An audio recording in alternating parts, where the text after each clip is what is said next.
नमस्कार, सादर करत आहोत ठाणे वार्ता. ठळक घडामोडी. घोडबंदर रोडवरील वाहतुकीच्या परिस्थितीत सुधारणा तत्काळ होईल. महापालिका आयुक्त सौरभ राव यांनी दिली ग्वाही. कल्याणकरांना लवकरच मिळणार सुपर स्पेशालिटी हॉस्पिटल. आमदार विश्वनाथ भोईर यांच्या पाठपुराव्याला यश. आणि डोंबिवलीकरांचे ग्रामदैवत असलेल्या श्रीमान गणेश मंदिर संस्थान सार्वजनिक गणेश मंडळाचे शताब्दी महोत्सव वर्ष साजरे. या आणि इतर घडामोडी विस्तृतपणे पण काही क्षणातच. आमच्या फेसबुक पेज तसंच यूट्यूब चॅनल आणि संकेतस्थळाला सबस्क्राईब करायला विसरू नका. आपण पाहत आहात श्री स्थानक वाहिनी, ठाणे जिल्ह्याचं मुख्य व्यासपीठ. ठाणे वार्ता पहा श्री स्थानक वाहिनीवर. आता सकाळी 9:15 पासून रात्री 9:15 पर्यंत ठाणे वार्ता, ठाण्यातील पहिलं दृकश्राव्य माध्यम. ठाणे वार्ता आणि श्री स्थानक वाहिनीचं लाईव्ह स्ट्रीमिंग. ठाणेवार्ता.com वरील लाईव्ह स्ट्रीमवर क्लिक करा आणि अगदी मोबाईलवरही ठाणे वार्ता श्री स्थानक वाहिनीचा आनंद लुटा. यासाठी आमचं ॲप डाउनलोड करा. ठाणे वार्ता पहा श्री स्थानक वाहिनीवर. आता सकाळी 9:15 पासून रात्री 9:15 पर्यंत ठाणे वार्ता, ठाण्यातील पहिलं दृकश्राव्य माध्यम. आपण पाहत आहात श्री स्थानक वाहिनी, ठाणे जिल्ह्याचं मुख्य व्यासपीठ. गणपती बाप्पा मोरया. पुढच्या वर्षी लवकर याच्या गजरात आज घरोघरी श्रीमान गणरायाचं आगमन झालं. ढोल ताशा आणि गुलालाच्या उधळणीत आणि फटाक्याच्या आधी आतिषबाजीत ठिकठिकाणी गणरायाचं आगमन झालं. यावेळी पावसाने काय हजेरी लावली होती. ठाण्यातील विविध गणपती मूर्तिकारांच्या कारखान्यांसमोर श्रीमान गणरायाच्या स्वागतासाठी भक्तांनी गर्दी केली होती. पोलिसांनीही गणेशोत्सवादरम्यान कोणताही अनुचित प्रकार घडू नये याकरता कडेकोट पोलीस बंदोबस्त ठेवला आहे. गणेशोत्सवाची धामधूम सुरू झाली असून ठाण्यात बाजारपेठेत खरेदी करण्यासाठी नागरिकांची झुंबड उडाली होती. त्यामुळे ठिकठिकाणी प्रचंड वाहतूक कोंडीचा सामना करावा लागत होता. गणेशोत्सवानिमित्त लागणारी फुलं, फळं, पत्री, गणपतीसाठी केल्या जाणाऱ्या सजावटीचं सामान, पूजेचं साहित्य खरेदी करण्यासाठी ठाण्याच्या बाजारपेठ भागामध्ये नागरिकांनी सकाळपासूनच गर्दी केली होती. काल संध्याकाळीही ठिकठिकाणी सार्वजनिक गणपतीचं आगमन होत असल्यानं वाहतूक कोंडीचा सामना करावा लागत होता. त्यामुळे कालही दिवसभर वाहतूक कोंडी झाली होती. घोडबंदर रोडवरील वाहतूक कोंडीच्या समस्येवर तोडगा काढण्यासाठी विविध उपाय योजले जात आहेत. त्याचा परिणाम नागरिकांना लवकरच दिसू लागेल. आज असलेल्या परिस्थितीत सुधारणा करण्यासाठी तातडीच्या आणि दीर्घमुदतीच्या उपाययोजना हाती घेण्यात येत असल्याचे प्रतिपादन ठाणे महापालिका आयुक्त सौरभ राव यांनी केले. घोडबंदर रोडवरील वाहतुकीच्या समस्यांबाबत तोडगा काढण्यासाठी महापालिका मुख्यालयात बैठक झाली. या बैठकीस आमदार प्रताप सरनाईक, घोडबंदर रोड येथे राहणाऱ्या नागरिकांचे प्रतिनिधी, पोलीस उपायुक्त वाहतूक दीपक शिरसाट, अतिरिक्त आयुक्त प्रशांत रोडे, शहर अभियंता प्रशांत सोनाग्रा यांच्यासह वाहतूक पोलीस, महापालिका, मेट्रो, MMRDA, सार्वजनिक बांधकाम यांचे प्रतिनिधीही उपस्थित होते. या बैठकीत नागरिकांनी अवजड वाहनांच्या वेळा, रस्त्याची स्थिती, सेवा, रस्त्यावरील पार्किंग, हातगाड्या, सिग्नल यंत्रणा, लेन मार्किंग, फ्लायओव्हरची स्थिती, वाहतुकीचे नियम मोडणारे नागरिक आदी समस्या मांडल्या. या समस्यांमुळे नागरिकांचे विशेषतः शाळकरी मुलांचे होणारे हाल होत असल्याचे नागरिकांनी सांगितले. आमदार प्रताप सरनाईक यांनीही नागरिकांच्या समस्यांना दुजोरा दिला. त्याचबरोबर घोडबंदर रोडवरील अवजड वाहतूक बंद व्हावी यासाठी भविष्यात मुख्यमंत्री एकनाथ शिंदे यांच्यामुळे राज्य सरकारमार्फत राबविण्यात येणाऱ्या प्रकल्पांची माहिती यावेळी नागरिकांना दिली. तसेच अवजड वाहनांच्या वेळा पाळणे आणि बेकायदा पार्किंग थांबवणे यावर पोलिसांनी काटेकोर अंमलबजावणी करावी, असेही सरनाईक म्हणाले. नागरिकांनी घेतलेल्या पुढाकाराबद्दलही सरनाईक यांनी त्यांचे आभार मानले. मुख्यमंत्री एकनाथ शिंदे हे ठाण्यातील समस्यांबाबत अतिशय संवेदनशील आहेत. घोडबंदर रोड येथील समस्यांची त्यांना कल्पना आहे. ते त्याबद्दल सातत्याने निर्देश देत असतात. आताही गणपती विसर्जनापूर्वी सगळे रस्ते, फ्लायओव्हर हे खड्डे मुक्त करण्याचे निर्देश त्यांनी दिले आहेत, असे आयुक्तराव यांनी स्पष्ट केले. बैठकीत चर्चा झाल्याप्रमाणे अवजड वाहनांच्या प्रवेशाची नियमावली काटेकोरपणे पाळली जावी. वाहतूक विभागाच्या मदतीसाठी सध्या 50 वॉर्डन आहेत. त्यांना आणखी 100 वॉर्डन तातडीने उपलब्ध करून देण्यात यावेत. त्यांचे नियोजन कापूर बावडी ते गायमुख या पट्ट्यात करण्यात यावे.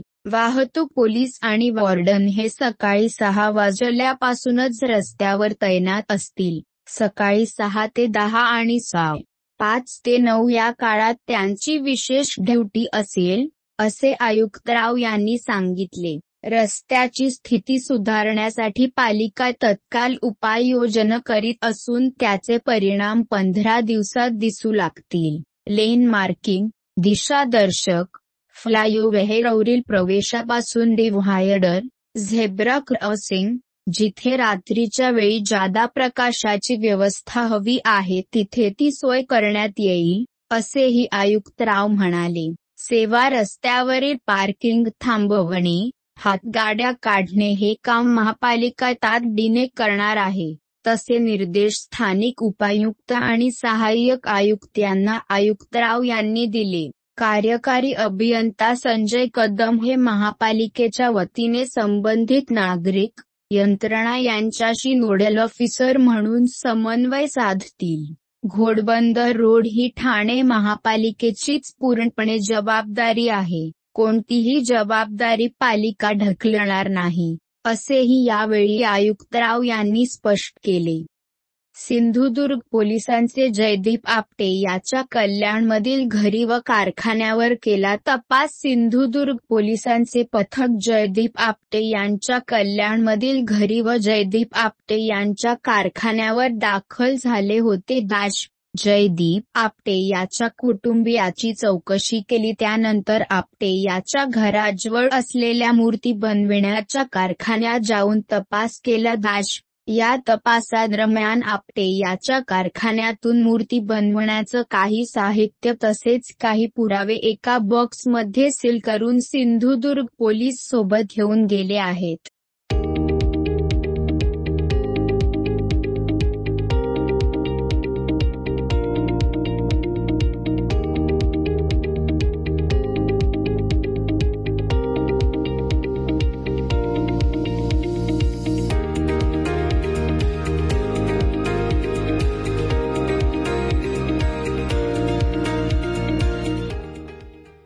सर्व नागरिकांना आवाहन करण्यात येत आहे की सध्या डासांमार्फत पसरणाऱ्या डेंग्यू या आजाराचा प्रसार रोखण्यासाठी प्रत्येकाने पुढीलप्रमाणे कार्यवाही करावी.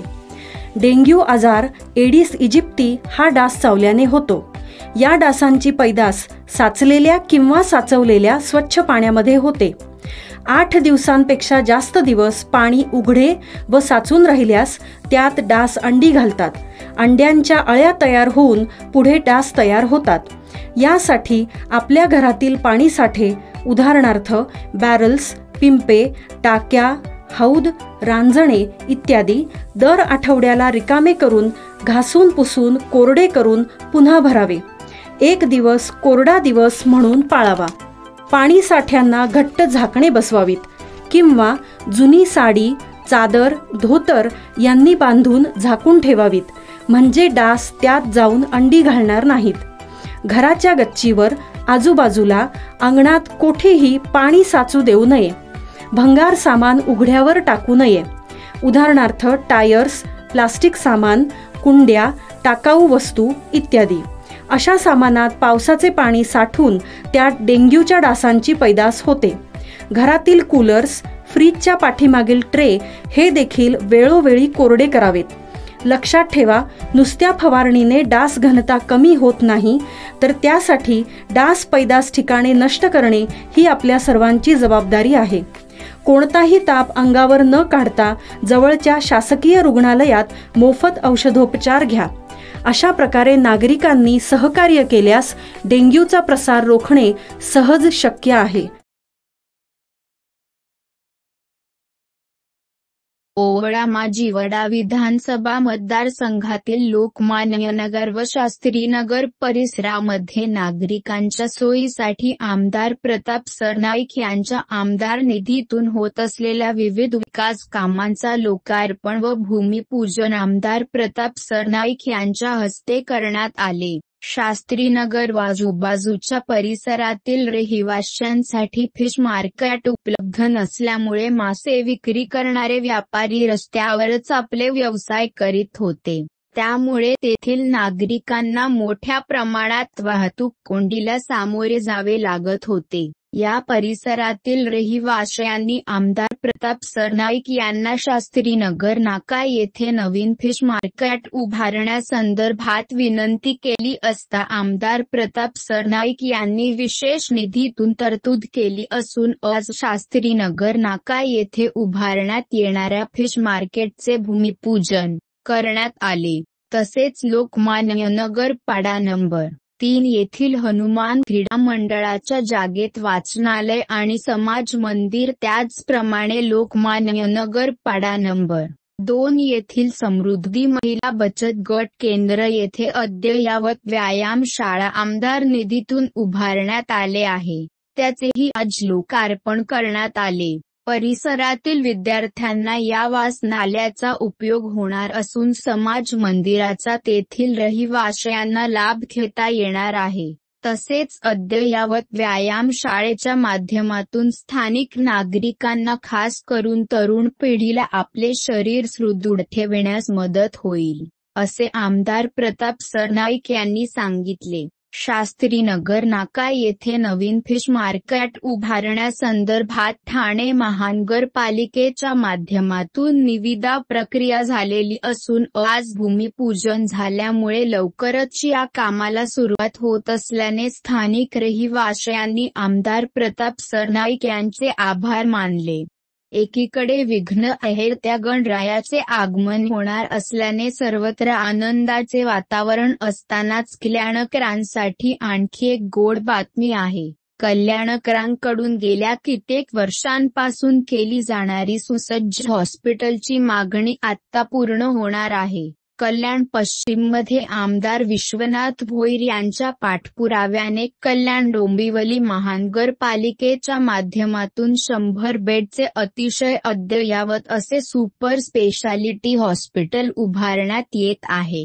हे हॉस्पिटल उभारण्यासाठी आवश्यक असणारी कायदेशीर तांत्रिक प्रक्रिया सुरू झाली असून लवकरच हे सुपर स्पेशालिटी हॉस्पिटल नागरिकांचा सेवेमध्ये रुजू होईल असा विश्वास आमदार विश्वनाथ भोईर यांनी व्यक्त केला आहे. तर काही महिन्यांपूर्वी झालेल्या जाहीर सभेत मुख्यमंत्री एकनाथ शिंदे यांनी या सुसज्ज रुग्णालयाचे कल्याणकरांना आश्वासन दिले होते. वाढती लोकसंख्या आणि या लोकसंख्येला अपुरे पडणारे कल्याण डोंबिवली महापालिकेचे रुक्मिणीबाई रुग्णालय पाहता शहरासाठी एका सुसज्ज आणि अद्ययावत शासकीय सुपर स्पेशालिटी हॉस्पिटलची गरज होती. ही गरज ओळखून आमदार विश्वनाथ भोईर यांनी निवडून आल्यापासून मुख्यमंत्री एकनाथ शिंदे यांच्याकडे पाठपुरावा सुरू ठेवला होता.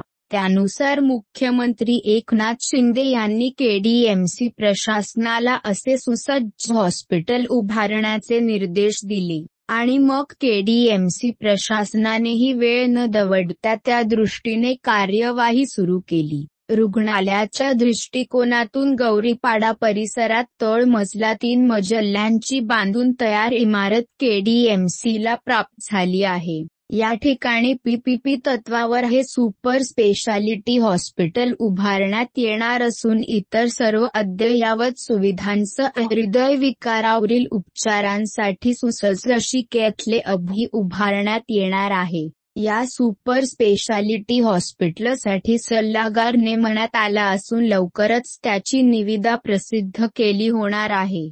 गौरीपाडा परिसरात हॉस्पिटलसाठी आरक्षित भूखंडावर ही 3 मजली इमारत बांधण्यात आली असून या ठिकाणी 16,000 स्क्वेअर फुटाहून अधिक भव्य जागेवर 100 बेडचे हे सुपर स्पेशालिटी हॉस्पिटल उभे राहते याचा मनस्वी आनंद होत आहे. निवडणुकीच्या जाहीरनाम्यातही आपण सुसज्ज रुग्णालयाचे आश्वासन दिले होते. या रुग्णालयाच्या पूर्ततेच्या दिशेने आणखी एक पाऊल पुढे पडले असून लवकरच हे सुपर स्पेशालिटी हॉस्पिटल नागरिकांच्या सेवेत रुजू होईल असा विश्वास आमदार विश्वनाथ भोईर यांनी यावेळी व्यक्त केला आहे.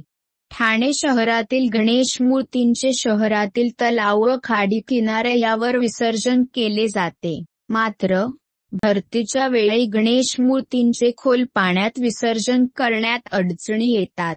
गेल्या काही वर्षांपासून वाघबिळरेती बंदर परिसरात भाविकांना भरतीमुळे खाडीच्या किनाऱ्यावरच विसर्जन करावे लागले होते. या पार्श्वभूमीवर भाजपाच्या माजी नगरसेविका अर्चना मणेरा व समाजसेवक डॉक्टर किरण मणेरा यांनी पुढाकार घेऊन वाघबिळरेती बंदर येथे 100 फूट रॅम्प तयार केला. या रॅम्पमुळे भरतीच्या वेळीही नागरिकांना खोल खाडीत विसर्जन करता येणार आहे.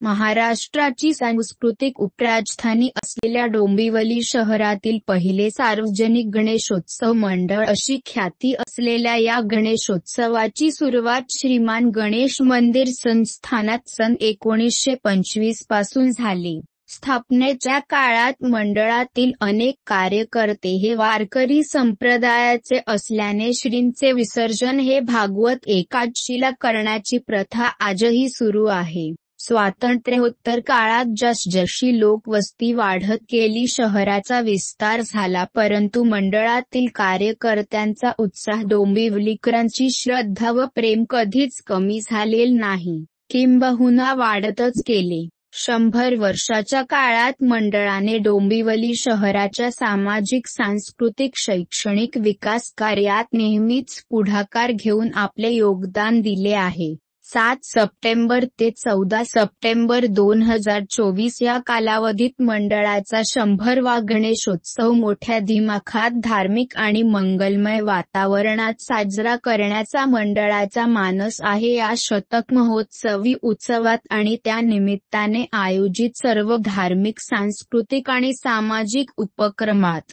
सर्वांनी उपस्थित राहून तन्मनधनाने कामं केली आहेत. घोडबंदर रोडवर पुन्हा अपघात. एस.टी बस चढली थेट पुलाच्या दुभाजकावर. ठाण्यातील घोडबंदर रोडवरील मानपाडा पुलावरील घटना. ठाण्यातून घोडबंदरच्या दिशेला जाणाऱ्या मार्गावर घडली घटना. पोलीस उपायुक्त पंकज शिरसाट सह इतर कर्मचारी घटनास्थळी दाखल. बस बाजूला केली असून वाहतूक सुरळीत सुरू आहे. नंदुरबार आगारातील एस.टी चा मानपाडा पुलावर अपघात. अपघातावेळी एस.टी मध्ये प्रवाशी नसल्याची माहिती. वाहक सुखरूप आहे. अहो, आपण आपलं घर स्वच्छ सुंदर नीटनेटकं ठेवतो ना, मग आपण आपल्या शहराच्या बाबतीत उदासीन का? आपलं शहर स्वच्छ सुंदर आणि नीटनेटकं ठेवणं ही आपली जबाबदारी आहे, हो ना? मग उचला फोन आणि विना परवाना होर्डिंग्स बॅनर्स कुठे दिसले तर 1800 222 108 या टोल फ्री क्रमांकावर कळवा किंवा 750 69 46 155 या भ्रमणध्वनीद्वारे आपली तक्रार नोंदवा किंवा महापालिकेने तयार केलेल्या स्टार ग्रेड ॲप्लिकेशनद्वारे आपली तक्रार नोंदवा. त्याची दखल त्वरित घेतली जाईल. लक्षात घ्या, आपला छोटासा सहभाग आपलं शहर स्वच्छ सुंदर आणि नीटनेटकं बनवू शकतो. जसं आपलं घर तसं आपलं ठाणे शहर. आपण आपले कार्यक्रम अथवा बातम्या आम्हाला ठाणेवार्ता@gmail.com या आमच्या ईमेलवर कळवू शकता. ठळक घडामोडी शेवटी पुन्हा एकदा. घोडबंदर रोडवरील वाहतुकीच्या परिस्थितीत सुधारणा तत्काल होईल. महापालिका आयुक्त सौरभ राव यांनी दिली ग्वाही. कल्याणकरांना लवकरच मिळणार सुपर स्पेशालिटी हॉस्पिटल. आमदार विश्वनाथ भोईर यांच्या पाठपुराव्याला यश, आणि डोंबिवलीकरांचे ग्रामदैवत असलेल्या श्रीमान गणेश मंदिर संस्थान सार्वजनिक गणेश मंडळाचे शताब्दी महोत्सव वर्ष साजरे. या होत्या ठाणे वार्ता. आपली एखादी बातमी बघायची राहून गेल्यास आपण आमच्या ठाणेवार्ता.in या संकेतस्थळाला किंवा फेसबुक पेज तसंच यूट्यूबचे अनेलला अवश्य भेट द्या. तर मग पुन्हा भेटू पुढील बातमीपत्रात फक्त श्रीस्थानक वाहिनीवर. धन्यवाद.